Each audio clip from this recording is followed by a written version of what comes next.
Ravindra Kumar Vera. Welcome to my physics class. So last class हमने क्या discussion किया था? लास्ट क्लास हमने electric field, lines of force and some of the fields numericals. Today we are going to discuss about ये भी discussion किया था electric field due to a circular ring in which uniformly charges are distributed. Today we are going to discuss about dipole. What is that dipole? See here, क्या discussion करेंगे? Electric dipole के बारे में। Electric dipole क्या चीज होता है? देखो क्या चीज होता है। मान के चलिए यहाँ पे कोई लॉस क्यू चार्ज है, यहाँ पे कोई लॉस क्यू चार्ज है और यहाँ पे कोई माइनस क्यू चार्ज है, हाँ कि नहीं? दो इक्वल चार्जेस हैं मगर opposite in direction, opposite in direction means opposite polarity, side opposite है। एंड ये दोनों अगर कुछ डिस्टेंस, स्मॉल डिस्टेंस से सेपरेटेड हुए, मेरे कन्वीनियंस के लिए लिया हुए हुए यहाँ पे डिस्टेंस ऑफ सेपरेशन, चाहे तुम ए भी ले सकते हो, एल भी ले सकते हो, कोई दिक्कत वाली बात इसमें नहीं है। तो क्या दिया? Two equal and opposite charges separated by a small distance, separated by a small distance, constitute an electric dipole, constitute an electric dipole। क्या क्या दिया गया है? प्रॉपर्टीज क्या होगा? दो चार्ज होंगे, टू चार्ज होंगे, इक्वल इन मैग्नीट्यूड होंगे, equal in magnitude, equal in magnitude, और ये क्या होगा? ऑपोजिट साइन से होगा। क्या होगा? Opposite sign. दो इक्वल चार्ज होंगे और ऑपोजिट साइन होंगे, तो ये क्या डिसाइड करेगा? इलेक्ट्रिक डाइपोल, है कि नहीं? तो electric dipole consist of two charges having same charges, having two charges equal in magnitude and opposite in sign और ऑपोजिट इन पोलैरिटी। अब देखो इनका क्या क्या और क्या क्या प्रॉपर्टीज आ सकता है। ये जो लाइन इनको ज्वाइन कर रहा है, ये जो लाइन इनको ज्वाइन कर रहा है, तो line joining the two charges, ये क्या बनेगा मेरा? ये मेरा बनेगा एक्सियल लाइन। क्या बनेगा? Axial line. आ रहा है समझ में? The line joining the two charges is known as axial line. और ये जो लाइन है इसका कोई मिड पॉइंट या सेंटर होगा, इसका कोई मिड पॉइंट या सेंटर होगा, इसे हम क्या बोलते हैं? सेंटर ऑफ, क्या बोलते हैं? Centre of dipole. क्या बोलते हैं? Center of dipole. The midpoint of the line joining the two charges is known as what? Center of dipole. आया समझ में कि नहीं? अरे हाँ या ना?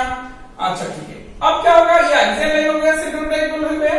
अब मैं क्या कर सकता हूँ? ये सेंटर ऑफ डाइपोल को देके कोई भी लाइन पास कर सकता हूँ, चाहे मेरा लाइन इधर हो, इधर हो, इधर हो, कहीं पे भी लाइन पास कर सकता है। The line passing through the center of dipole and perpendicular to the axial line, axial line को perpendicular, जो लाइन center of dipole से पास करेगा और axial line को perpendicular होगा, उसे हम क्या बोलेंगे? Equatorial line. उसे हम क्या बोलते हैं? Equatorial line. आया समझ में कि नहीं? अरे हाँ या ना? The line passing through the center of dipole and perpendicular to the axial line is known as what? Equatorial line। आया समझ में? अरे हाँ या ना? ठीक है, नेक्स्ट पे चलेंगे। अरे हाँ या ना? तो ये सब क्या गया मेरा? Electric dipole. अगर मेरा चार्ज मेरा इनफाइनाइट हो जाता है, चार्ज बहुत ही बड़ा हो जाता है, चार्ज का मैग्नीट्यूड, और सेपरेशन डिस्टेंस मेरा जीरो हो जाता है, separation distance tends to zero, exactly zero नहीं, टेंड्स टू, बहुत ही पास आ जाता है, बहुत ही पास आ जाता है। तो हम ये इलेक्ट्रिक डाइपोल को क्या बोलेंगे? हम इलेक्ट्रिक डाइपोल को बोलेंगे ideal electric dipole, ideal electric dipole. आया समझ में कि नहीं? The dipole is said to be an ideal electric dipole. The electric dipole is said to be an ideal electric dipole if the charge, the magnitude of the charge tends to infinite and the separation distance between them tends to zero. Separation distance between them tends to zero. आया समझ में कि नहीं? अरे हाँ या ना? आ गया समझ में? नेक्स्ट को चलेंगे। तो डाइपोल समझ में आ गया, axial line, centre of dipole, equatorial line, ideal electric dipole, ये 1 1 मार्क का क्वेश्चन आता है। What is equatorial line, what is axial line, ये सब पूछेगा तुमको। ठीक है, अब चलते हैं नेक्स्ट को। नेक्स्ट को क्या होता है, नेक्स्ट में क्या आएगा,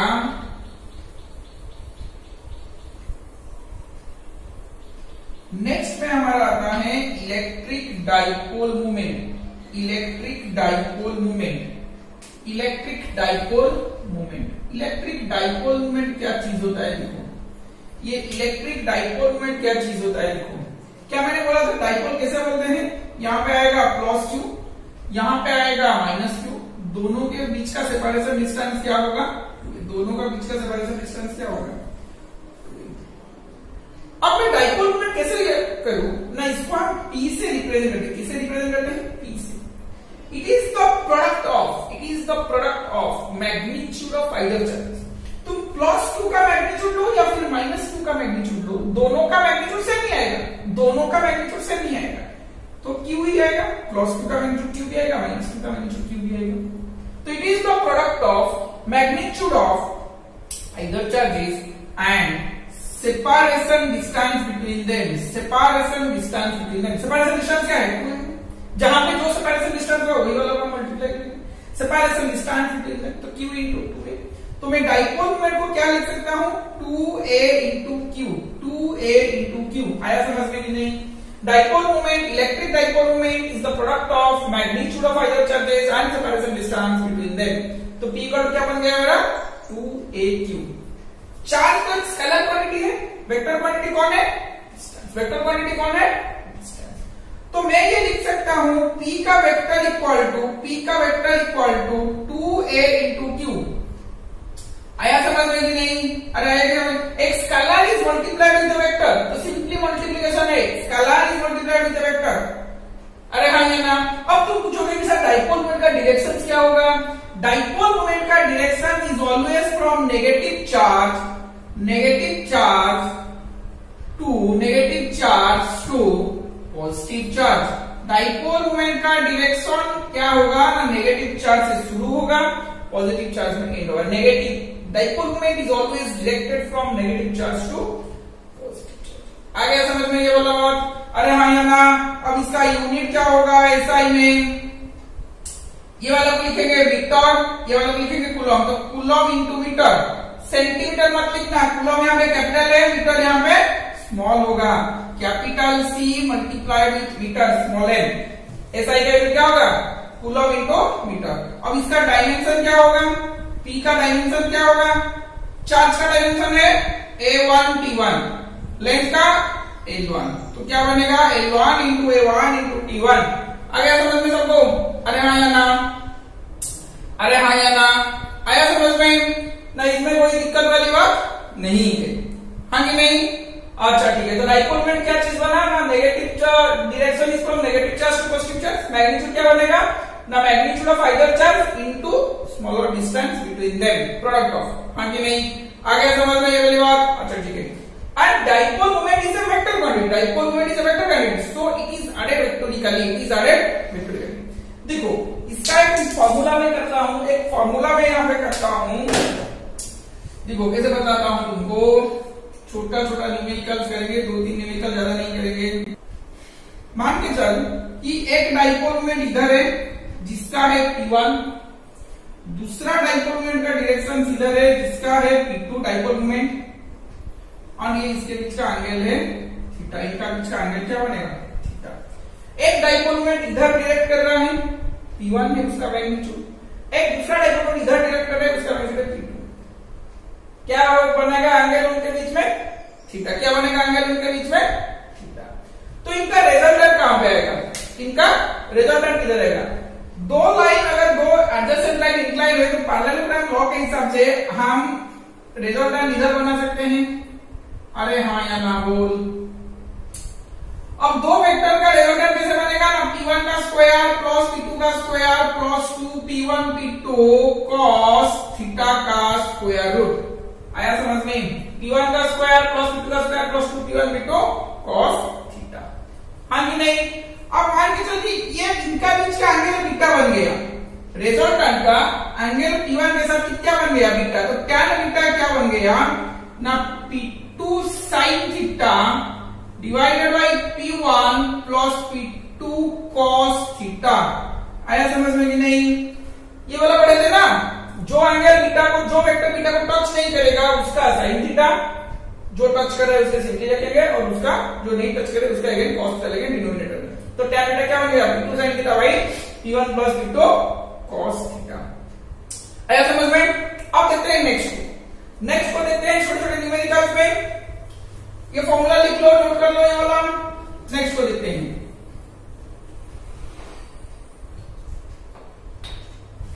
नेक्स्ट में क्या आता है, देखो क्या क्या दिया गया है। मान के चलते एक इक्विलैटरल ट्रायंगल है, एक क्या है इक्विलैटरल ट्रायंगल। यहां पे कोई चार्ज है 2q, यहां पे कोई चार्ज है -q, यहां पे कोई चार्ज है -q। आया समझ में? ये वाला मेरा A पॉइंट, ये वाला मेरा B पॉइंट, ये वाला मेरा C point and the side is A, side is A। आया समझ में कि नहीं? अरे हाँ या ना बोल, हो गया। अब इसका क्या दिया गया है मुझे, find net electric dipole moment, find net electric dipole moment. आया समझ में कि नहीं? अरे हाँ या ना बोल, कैसे करेंगे? अब इसको अगर मैं रीड्रॉ करूंगा, इसको अगर मैं रीड्रॉ करूंगा तो ये जो चार्ज 2q है, ये जो चार्ज 2q है, देख इसे मैं बताता हूं, इसे छोटा सा ट्रायंगल करके। और एक यहाँ पे जो चार्ज 2q है, यहाँ पे दो चार्ज मैं रख सकता हूँ q एंड q। अरे 2q का मतलब है q प्लस q, यहाँ पे q एक चार्ज है और एक q एक चार्ज है, यहाँ पे -q चार्ज है, यहाँ पे -q चार्ज है। आया कि नहीं समझ में? अरे हाँ या ना बोल। अब मैं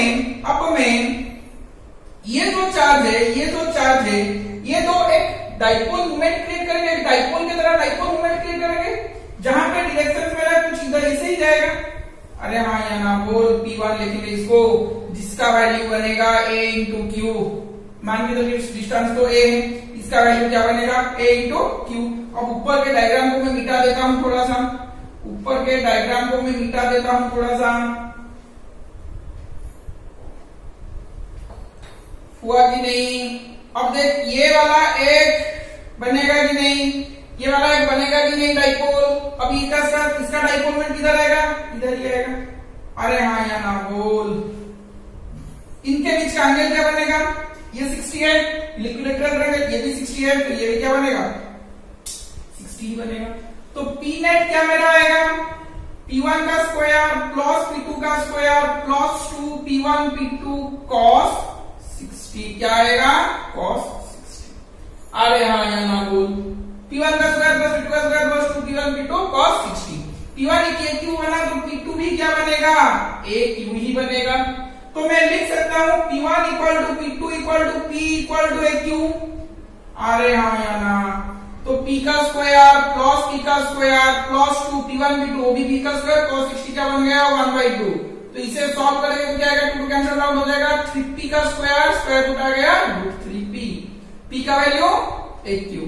तो p नेट मेरा क्या बनेगा ना √3 इंटू AQ। p नेट मेरा क्या बनेगा √3 इंटू AQ। आया समझ में? अरे हाँ या ना। यहाँ पे कहीं पे अगर मेरा रिजल्टेंट ये वाला बना तो ये वाला अगर बीटा बनेगा, ये वाला अगर क्या बनेगा, कहीं भी बीटा बन सकता है। तो tan बीटा कैसे बनेगा ना, इसका 60 लेंगे, ये कौन है मेरा P2 है, P2 sin 60 divided by P1 plus P2 cos 60। P2 का वैल्यू AQ, sin 60 का वैल्यू √3/2, P1 का वैल्यू AQ, P2 का वैल्यू AQ, sin 60 का वैल्यू 1/2। सॉल्व करेंगे तो क्या बनेगा 1/√3। तो बीटा इक्वल टू क्या बनेगा ना 30 डिग्री, क्योंकि tan का 30 ही है 1/√3। तो बीटा क्या बनेगा 30 डिग्री। आ गया मैग्नीट्यूड रिजल्टेंट आ गया। अरे हाँ या ना, ये वाला हो गया। और एक छोटा सा इस तरह का एक नेक्स्ट क्वेश्चन करते हैं, नोट डाउन कर लो, नोट डाउन कर लो।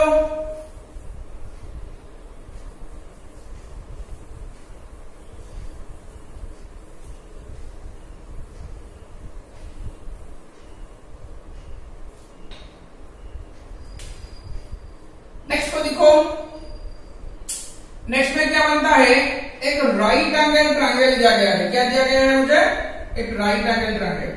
राइट एंगल ट्रायंगल में क्या बनता है कि यहां पे दिया गया है प्लस क्यू, यहां पे दिया गया है charge minus Q.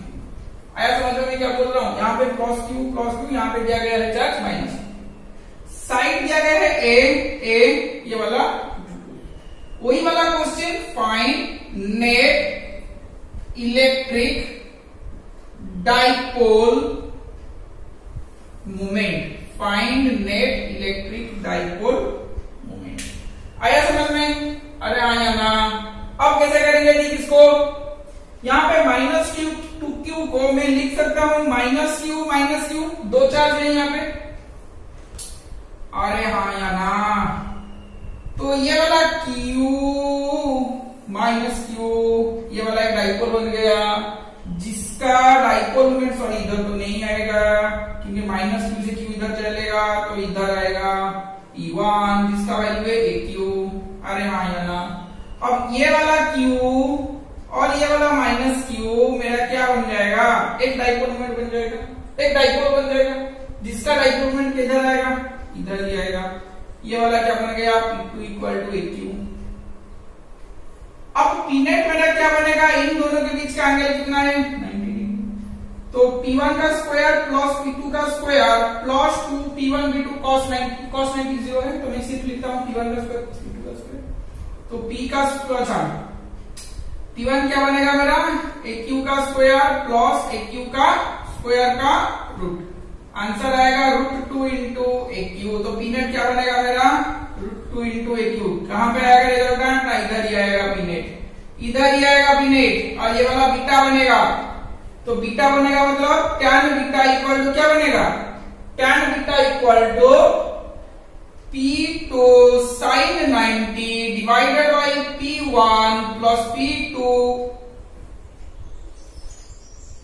cos 90, P1 plus P2 cos 90। तो sin 90 क्या हो गया? 1, cos 90 0, तो P2 by P1, P2 by P1 मतलब क्या है? AQ बाई AQ है, तो ये वाला 1 बन जाएगा। तो tan बीटा का वैल्यू 1 बना, तो बीटा इक्वल टू क्या बनेगा? 45 डिग्री। बीटा इक्वल टू क्या बनेगा? 45 डिग्री। हो गया ये वाली बात। तो डाइपोल मोमेंट में किसी का भी डाउट नहीं है। तो डाइपोल मोमेंट का जो भी क्वेश्चन आएगा, चाहे वो नेट डाइपोल मोमेंट पूछे या कोई चार्ज और डिस्टेंस लेके पूछे कि डाइपोल मोमेंट निकालो, तो वहां पे तुम आसानी से निकाल सकते हो। आया समझ में कि नहीं? आ रहे हाँ यहाँ। तो नेक्स्ट चलते हैं। नेक्स्ट क्या देखते हैं? नेक्स्ट को देखते हैं हम कि टॉर्क के बारे में लिखेंगे थोड़ा। एक डाइपोल को इलेक्ट्रिक फील्ड में रखने से क्या होता है? क्या होता है?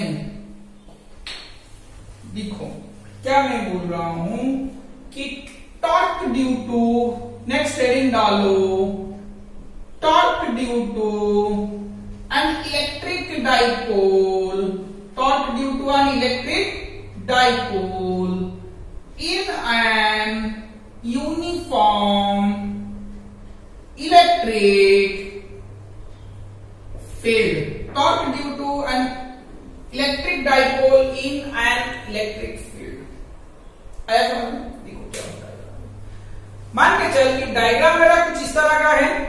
अच्छा, डायग्राम मेरा कुछ इस तरह का है कि यहां से मेरा इलेक्ट्रिक फील्ड इधर जा रहा है, होरिजेंटल इलेक्ट्रिक फील्ड है। यहां से मान के चलिए इलेक्ट्रिक फील्ड मेरा कुछ इस तरह का जा रहा है। अच्छा लाइन में ड्रॉ कर रहा हूं, देखो आ गया लाइन। हाँ कि नहीं? अब ये वाला मेरा क्या है? इलेक्ट्रिक फील्ड है। यहां पे मेरा कोई चार्ज Q है, मान के चल यहां पे कोई चार्ज मेरा माइनस Q है, यहां पे कोई चार्ज मेरा माइनस Q है। और इन दोनों का जो सेपरेशन डिस्टेंस है ये कुछ 2a है, ये कुछ 2a है। आ रहा है समझ में ना? यहाँ पे प्लस Q चार्ज है, यहाँ पे माइनस Q चार्ज है, और इन दोनों के बीच का सेपरेशन डिस्टेंस 2 है। जो दो चार्ज है उनके बीच का जो लाइन ज्वाइन कर रहा है वो इलेक्ट्रिक फील्ड के साथ, होरिजेंटल इलेक्ट्रिक फील्ड के साथ कुछ थीटा एंगल क्या है? कौन सा एंगल क्या है? Theta angle. दिखाई दे रहा है सबको ना? हाँ। तो ये जो प्लस Q और माइनस Q चार्ज ये क्या करेंगे? मेरा इलेक्ट्रिक डाइपोल करेंगे, and they are separated by small distance. तो मैं बोल सकता हूं consider an electric dipole, consider an electric dipole having charges plus Q and minus Q and separated by a distance 2a is placed in an uniform electric field at an angle theta with horizontal अब क्या होता है देखो, ये जो plus Q charge है, ये plus Q charge electric field के डायरेक्शन पे भागेगा। अरे हाँ या ना, positive charge moves in the direction of electric field. तो F plus Q equal to इसका वैल्यू मैं लिखूंगा QE, इलेक्ट्रिक फील्ड का डायरेक्शन जो है, फोर्स का डायरेक्शन वही है, तो मुझे वेक्टर देने में कोई तकलीफ नहीं होगा। आया नहीं। अब माइनस क्यू जो है इधर भागेगा।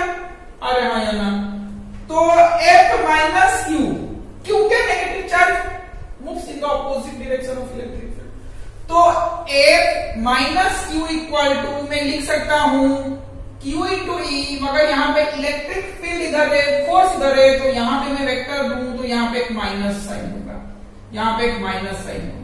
आया कि नहीं समझ में? अरे हाँ या ना, हाँ कि नहीं? आया समझ में? अच्छा, अब इन दोनों का डायरेक्शन क्या है? ऑपोजिट है, कोई इधर जा रहा है, कोई इधर जा रहा है, मगर दोनों का मैग्नीट्यूड सेम है। तो F नेट क्या बनेगा? यहाँ पे F नेट क्या बनेगा? F plus Q plus of F minus Q, plus Q का वैल्यू क्या है? QE, माइनस क्यू का माइनस QE। अरे हाँ या ना, तो क्या बनेगा? Zero vector. F नेट क्या बनेगा? Zero vector. बॉडी के ऊपर फोर्स जीरो है, मतलब बॉडी मूव नहीं कर रहा है। देखो क्या होता है यहाँ पे, मगर ये जो फोर्स आ रहा है, फोर्स दो डिफरेंट पॉइंट पे आ रहा है। अगर ये मेरा मान के चलिए, ये मेरा क्या है? बॉडी है। एक फोर्स में इधर लगा रहा हूं, खुद भी कर सकते हो अपने पेन पे। एक फोर्स में इधर लगा रहा हूं, दो एंड में दो फोर्स अपोजिट डायरेक्शन में मैं डालो। नहीं बोलोगे कि सर यहाँ पे और यहाँ पे डालने से होगा, कोई दिक्कत नहीं, बात नहीं है। मैं यहाँ पे आ रहा हूं थोड़ी देर पे, अगर मैं यहाँ पे एक फोर्स डाल रहा हूं और यहाँ पे एक फोर्स डाल रहा हूं, नेट फोर्स जीरो है, क्योंकि ये इधर जा रहा है, ये उधर आ रहा है, दोनों के पीछे ऑपोजिट डायरेक्शन पे आ रहा है, मैग्नीट्यूड सेम है। मगर बॉडी के ऊपर नेट फोर्स जीरो है, बट बॉडी क्या करेगा? देखो खुद भी देख सकते हो, यहाँ पे एक फोर्स डालो और यहाँ पे एक फोर्स डालो तो बॉडी रोटेट करना शुरू करेगा, बॉडी टर्न करना शुरू करेगा। हाँ या ना? खुद के पेन से कर सकते हो, यहां से फोर्स डालो, तो ये क्या करेगा? रोटेट करना शुरू करेगा। हाँ या ना? नेट फोर्स जो है, बॉडी स्ट्रेट लाइन में मूव नहीं कर रहा है, बॉडी रोटेट कर रहा है। क्यों रोटेट किया? क्योंकि ये जो दो फोर्स आ रहा है ना, ये दो डिफरेंट पॉइंट, एक ही सिस्टम पे दो डिफरेंट पॉइंट पे आ रहा है, मगर उनके बीच में कोई परपेंडिकुलर डिस्टेंस है। आ रहा है समझ में कि नहीं? कोई परपेंडिकुलर डिस्टेंस है। अगर मैं यहां से एक फोर्स दूं, यहां से एक फोर्स दूं, तो इनके बीच में कोई परपेंडिकुलर डिस्टेंस नहीं है, इनके बीच में पैरेलल लाइन है, हाँ कि नहीं? At force the line joining the two charges, यहाँ पे जो चार्ज आ रहा है वो अलोंग द चार्जेस आ रहे हैं, यहाँ पे फोर्स आ रहा है, यहाँ पे फोर्स आ रहा है, जो लाइन उनको ज्वाइन कर रहा है वो फोर्स के अलग ही आ रहा है। मगर यहाँ पे दो, तो ये जो लाइन बन गया, ये लाइन क्या बन गया ना? परपेंडिकुलर डिस्टेंस बन गया। क्या बन गया? Perpendicular distance. सो क्या बनेगा? बॉडी रोटेट कब करती है? When two forces having equal in magnitude but opposite in direction act on the same system, act on a body at two different points, यहाँ पे और यहाँ पे two different points having a perpendicular distance between these two forces, then the net force is zero, then the net force acting on the body is zero, but the body will turn और rotate, हाँ कि नहीं? तो body rotate करने का मतलब क्या बना ना? यहाँ पे क्या प्रोड्यूस होगा? एक टॉर्क इज प्रोड्यूस। क्या प्रोड्यूस होगा? एक टॉर्क प्रोड्यूस होगा। आया समझ में? अरे हाँ या ना? टॉर्क कैसे प्रोड्यूस होता है पता चला? हाँ, एक बॉडी के दो डिफरेंट पॉइंट से दो इक्वल एंड ऑपोजिट फोर्स डालने से नेट फोर्स तो जीरो बनेगा, बट यहाँ पे क्या प्रोड्यूस होगा? टॉर्क प्रोड्यूस होगा। क्या प्रोड्यूस होगा? टॉर्क प्रोड्यूस होगा। तो टॉर्क इक्वल टू क्या बनेगा? मेरा फॉर्मूला क्या था? मेरा टॉर्क क्या बनेगा? फोर्स फोर्स इंटू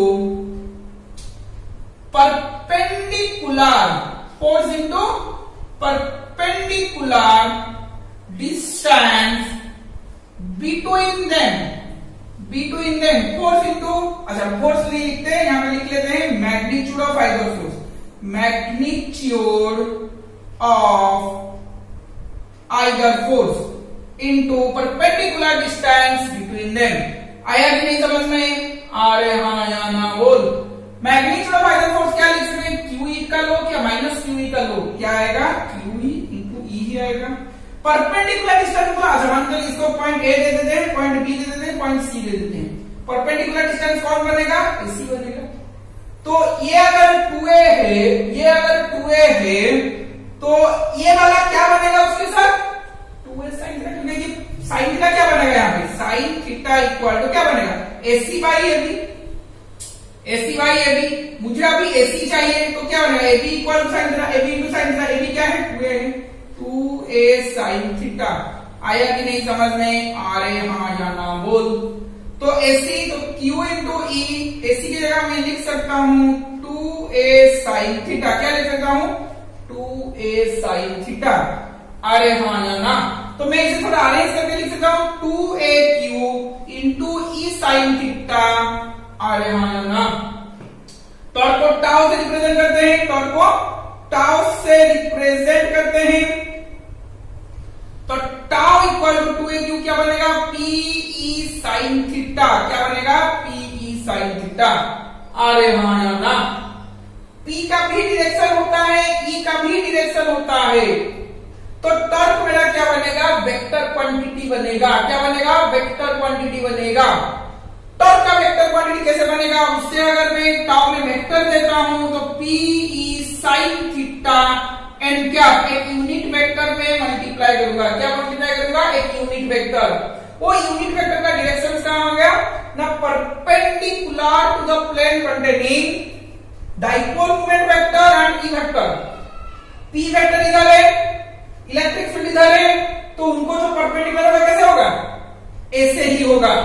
अरे हाँ या ना? राइट हैंड स्क्रू रूल में कर सकते हो, ऐसे ही घुमाओगे, आउटवर्ड या इनवर्ड ही होगा, आउटवर्ड या इनवर्ड ही होगा। आ रहा है समझ में? अरे हाँ या ना?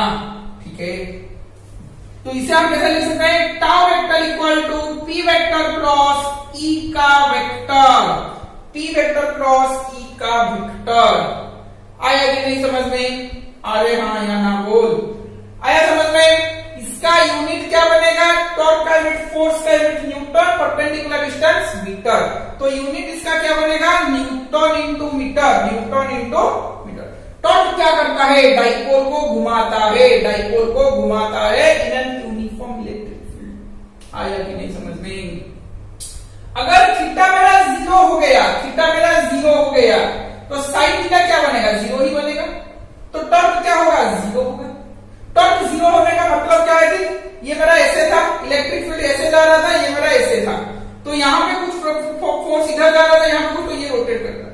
अगर ये इलेक्ट्रिक फील्ड के डायरेक्शन पे आ गया और फोर्स कैसे बढ़ेंगे? फोर्स देख, ये इलेक्ट्रिक फील्ड था, ये मेरा डाइपोल था, फोर्स यहाँ पे पॉजिटिव चार्ज है, ये इधर जाएगा, इधर जाएगा, एक ही लाइन में आएंगे तो रोटेट नहीं करेगा। तो थीटा इक्वल टू 0 में टॉर्क क्या बनेगा? 0। थीटा इक्वल टू 0 में टॉर्क क्या बनेगा? 0। थीटा इक्वल टू 90 पे, थीटा इक्वल टू 90 पे क्या बनेगा? ये थीटा इधर आ गया तो PE sin 91। तो मैक्सिमम टॉर्क यहां से घुमाओगे तो ये बहुत जोर से घूमेगा, बहुत जोर से घूमेगा। तो थीटा इक्वल टू 90 पे क्या बनेगा मेरा? Maximum torque. हाँ कि नहीं? थीटा इक्वल टू 180 पे sin 180 तो मिनिमम टॉर्क। तो मिनिमम टॉर्क यहां पे होगा, क्या मिनिमम टॉर्क होगा? 0। मैक्सिमम टॉर्क होगा PE। आया समझ में कि नहीं? ठीक है, तो हम क्या करते हैं, ये जो घुमाते हैं ना, ये जो घुमाते हैं बॉडी को, टॉर्क घुमाता है, तो ये कुछ वार करना होगा। अरे हाँ यार, कुछ वार करना होगा। Due to torque some work is produce. आप दिखेंगे उस टॉर्क की वजह से वार कितना प्रोड्यूस होता है, कितना टॉर्क करता है ये वार करने में। अच्छा ठीक है, मैं डायग्राम नहीं मिटा रहा हूं, ये वाला मिटा देता हूं। फॉर्मूला याद रख लेना, यही को हम अभी यूज करेंगे।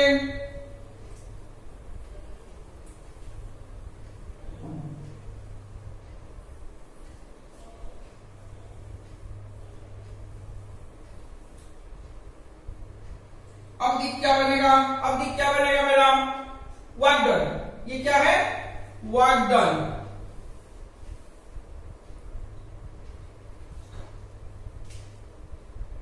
Work done due to torque produce, मैं नहीं लिखता हूं, कुछ लिख लेना। Work done due to torque produce due to an electric dipole placed in an uniform electric field, placed in an uniform electric field। Dipole मैंने ऐसे लगा थीटा एंगल करके इलेक्ट्रिक फील्ड के साथ, हाँ कि नहीं। फोर्स ऐसे जा रहा है, फोर्स ऐसे जा रहा है, तो क्या प्रोड्यूस होगा, टॉर्क प्रोड्यूस। कितना टॉर्क प्रोड्यूस हुआ ना, PE sin थीटा। अभी इसका हमने डेरिवेशन देखा, क्या देखा कि टाउ का वैल्यू क्या है, PE sin थीटा। क्या है, PE sin थीटा। अरे हाँ या ना, मान के चल ये कुछ इसको घुमाता है, मान के चल ये ऐसे था, इलेक्ट्रिक फील्ड ऐसे था, ये थीटा था, तो ये इसको कुछ स्मॉल एंगल डी थीटा में घुमाया। डी थीटा में घुमाने के लिए उसने स्मॉल वर्क डन किया। तो जैसे हम लिखते हैं W equal to F S, तो DW equal to F dot ds लिखते हैं। यहां रोटेशन में फोर्स के लिए हम क्या लिखते हैं, टाउ लिखते हैं। लिनियर डिस्प्लेसमेंट में रोटेशन में क्या लिखते हैं, डी थीटा लिखते हैं। तो मेरा क्या बनेगा, DW इक्वल टू क्या बनेगा, टाउ इंटू डी थीटा। अब इसका मैं इंटीग्रेशन करूंगा, इसका मैं इंटीग्रेशन करूंगा। अरे हाँ ना, तो टाउ का वैल्यू क्या है, PE sin थीटा, ये वाला डी थीटा। कहां से कहां तक मुझे करना है, मान के चलिए यहां पे कोई छोटा सा एंगल था, कोई भी एंगल था थीटा में। अब मैंने क्या किया, उसको ऐसे बना दिया, ये वाला इलेक्ट्रिक फील्ड है। ये थीटा वन पहले डाइपोल का पोजीशन ये था, अब डाइपोल का पोजीशन ये हो गया, तो इसका कोई पोजीशन थीटा 2 आ गया। देखिए मैं बोल रहा हूं, अच्छा पहले डाइपोल ऐसे था, इलेक्ट्रिक फील्ड ऐसे जा रहा था, ये मेरा था थीटा 1। अब डाइपोल का मूवमेंट ऐसे हो गया है, तो ये वाला बन जाएगा मेरा थीटा 2। स्मॉल एंगल में अगर कंसीडर करूं तो ये वाला मेरा देगा डी थीटा। आया समझ में सबको? अरे हाँ या ना, ये डायग्राम भी तुम रफ में कर सकते हो, ये डायग्राम करना और ये डायग्राम रफ में अपने समझदारी के लिए कर सकते हो। तो लिमिट में कहां से कहां लू, थीटा 1 से रोटेट कहां से हो रहे हैं, थीटा 1 से थीटा 2 रोटेट हो रहे हैं। तो यहाँ पे थीटा 1 बनेगा, यहाँ पे क्या बनेगा, थीटा 2 ही बनेगा। DW का इक्वेशन कहां से कहां तक, 0 से W। क्या आएगा, W 0 से W। अरे हाँ या ना, अरे हाँ या ना, मैं मिटा देता हूं इसको भी मिटा दूंगा, इसको भी मिटा दूंगा। तो यहाँ पे W माइनस 0 आएगा, upper limit minus lower limit. P बाहर की तरफ आएगा, साइन थीटा का इंटीग्रेशन क्या होगा, माइनस कॉस थीटा। थीटा 1 से थीटा 2 माइनस थीटा 1 से थीटा 2। तो W इक्वल टू माइनस बाहर आ गया, PE cos theta 2 minus cos theta 1। आया समझ में? तो W इक्वल टू क्या बनेगा, माइनस अंदर चला जाएगा, PE माइनस माइनस प्लस क्या बनेगा, cos theta 1 minus of cos theta 2। ये मेरा फाइनल एक्सप्रेशन है, ये मेरा फाइनल एक्सप्रेशन है। आया कि नहीं समझ में? ये मेरा फाइनल वर्क डन इतना ही प्रोड्यूस होगा एक डाइपोल रोटेट करने में। कौन प्रोड्यूस करेगा, टॉर्क प्रोड्यूस करेगा इतना work done, PE cos theta 1 minus cos। इसका डिफरेंट क्वेश्चंस भी आता है। क्या क्वेश्चंस आता है, क्या देता है, अगर मान के चल कि कैसे क्वेश्चन जाएगा, a dipole is placed at an angle theta with electric field, find the work done if the dipole is aligned along the electric field. Find the work done if the dipole is aligned along the electric field. तो पहले कौन से angle पे था, theta में, तो मैं क्या लिखूंगा, थीटा 1 को थीटा लिखूंगा, अंकित ने aligned along the electric field मतलब थीटा 2 क्या बन गया है, ये थीटा पे था, अब ये इलेक्ट्रिक फील्ड में आएगा, थीटा 2 क्या बनेगा, 0। तो यहाँ पे cos थीटा डाल दो, cos थीटा को 0 मान दो, तो क्या बन जाएगा मेरा, W equal to PE cos theta minus 1। आया कि नहीं समझ में? अरे हाँ या ना। उसके बाद और एक क्वेश्चन भी देगा, थीटा में था and it lies perpendicular to electric field, तो थीटा 2 क्या बन जाएगा, 90 बन जाएगा। ये खुद कर लेना, डिफरेंट कैसे चाहिए खुद कर लेना। ये वाला थीटा 2 क्या बन जाएगा, 90 बन जाएगा। थीटा 2 90 बना तो cos 90 क्या बन जाएगा, 0 बन जाएगा। अरे भाई है ना, तो क्या बन जाएगा, cos थीटा। तो अच्छा मैं ऊपर थोड़ा थोड़ा मैं बता दूंगा। पहले कौन सा एंगल में था? थीटा में, थीटा 1 थीटा में था। बाद में कौन सा एंगल आया? 90 में। तो क्या बन जाएगा? PE cos theta. क्या बन जाएगा? W इक्वल टू क्या बन जाएगा? PE cos theta. Theta two 0 हो गया, थीटा टू 90 ना, cos 90 क्या हो गया? 0, तो PE cos थीटा बन जाएगा। फिर कोई क्वेश्चन देगा कि ये 90 एंगल में था, थीटा एंगल पर है। 90 एंगल में इनिशियली था, 90 एंगल में इनिशियली था मतलब ये वाला 90 में था, cos 90 क्या बन जाएगा? Minus cos theta 2, minus cos theta 2। तो cos थीटा 2 क्या बनेगा? थीटा बनेगा, 90 से थीटा को आएगा तो माइनस PE cos थीटा हो जाएगा। आ रहा है? तो डिफरेंट कर सकते हो, 0 से 360, 0 से 90, कुछ भी यहाँ पे थीटा से 90 ऐसे कुछ बना सकते हो तुम, कोई दिक्कत वाली बात इसमें नहीं है। 0 से 90 घुमाओगे, 0 से 90 घुमाओगे, देखो यहाँ पे ये सोचने का चीज है, 0 से 90 घुमाओगे, 0 से मतलब थीटा 1 0 पे था, थीटा 2 90 पे था, तो W इक्वल टू क्या बनेगा? cos 0 1 है, PE cos 0 क्या है? 1 है, थीटा 2 90, cos 90 0, तो 1 माइनस 0 सिंपली आएगा, 1 माइनस 0 तो W आएगा PE। अरे हाँ या ना? ओरिजिनल क्वेश्चन कहां पे था? यहाँ पे था, यहां से लेकिन अलग तो इलेक्ट्रिक फील्ड में था, कहां से घूम के चला गया? यहां से। तो इलेक्ट्रिक फील्ड से दूर चला जाएगा, इलेक्ट्रिक फील्ड से दूर चला जाएगा, इलेक्ट्रिक फील्ड से दूर चला जाएगा मतलब यहाँ पे जो पोटेंशियल एनर्जी आएगा ये तो पॉजिटिव में आ गया, पार्टिकल तो पॉजिटिव में आ गया, इसे हम बोलते हैं अनस्टेबल इक्विलिब्रियम। क्या बोलते हैं? Unstable equilibrium. आया समझ में कि नहीं? क्या बोलते हैं इसे? Unstable equilibrium. अच्छा ये मिटा देता हूं थोड़ा सा। अनस्टेबल इक्विलिब्रियम क्यों? क्योंकि ये अपने जो इलेक्ट्रिक फील्ड के लाइन जो था, अपने इलेक्ट्रिक फील्ड के हिसाब से जो था वहां से ये दूर भागना था।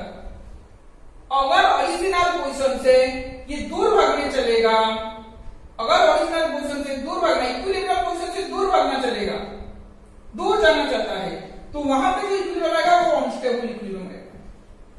मान के चलिए ये 90 में था, अब 0 को आ गया, 0 इसका इक्विलिब्रियम पोजीशन से 90 में पहले था, 90 में पहले था मतलब theta 1 equal to 90, theta 1 equal to 90, theta 2 equal to 0, तो W क्या बनेगा? PE cos theta 1 cos theta 1 मतलब cos 90 0 minus cos theta 2 cos 0 1, तो माइनस PE बनेगा। खुद जा ट्राई कर लो फॉर्मूला लिख के, तो W equal to minus P, तो क्वांटम तो नेगेटिव आ रहा है, पोटेंशियल एनर्जी तो नेगेटिव आ रहा है। अब ये आएगा क्या? ना स्टेबल इक्विलिब्रियम। क्यों स्टेबल इक्विलिब्रियम? ना ये अपने ओरिजिनल पोजीशन को आना चाह रहा है, ये ऐसे था, ओरिजिनल इक्विलिब्रियम पोजीशन क्या था? इलेक्ट्रिक फील्ड के जैसे, ये आना चाहता है। आया समझ में कि नहीं? आ रहे हाँ या ना?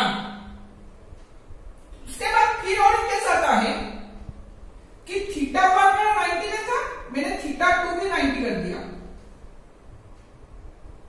थीटा 1 मेरा 90 में था, थीटा 2 को भी मैंने 90 कर दिया, तो थीटा 1 90 थीटा 2 90 बन गया। इसका मतलब ये हुआ, तो W इक्वल टू क्या? cos 90 0, तो W इक्वल टू 0, तो ये वाला जो क्वांटम 0 हो गया, तो इसे हम बोलते हैं न्यूट्रल इक्विलिब्रियम। अपने पोजीशन से ये शिफ्ट ही नहीं कर रहा है, ये अपने पोजीशन से शिफ्ट ही नहीं कर रहा है। In neutral equilibrium there is no shift of the charges or mass with the dipoles। आया समझ में? स्टेबल अनस्टेबल न्यूट्रल इक्विलिब्रियम समझ में आ गया, क्वांटम समझ में आ गया, तो समझ में आ गया होगा मुझे लगता है। अगर कोई डाउट है तो कमेंट्स में पूछ लेना। हुआ? ठीक है, तो आज के लिए बस इतना ही था। नेक्स्ट क्लास में हम वही इलेक्ट्रिक डाइपोल का कुछ और दिखेंगे, इलेक्ट्रिक फील्ड से क्या होता है एक्सियल लाइन और इक्वेटोरियल लाइन के वैल्यूज में। हाँ, फिर मिलेंगे। तो ठीक है, आज के लिए बस इतना।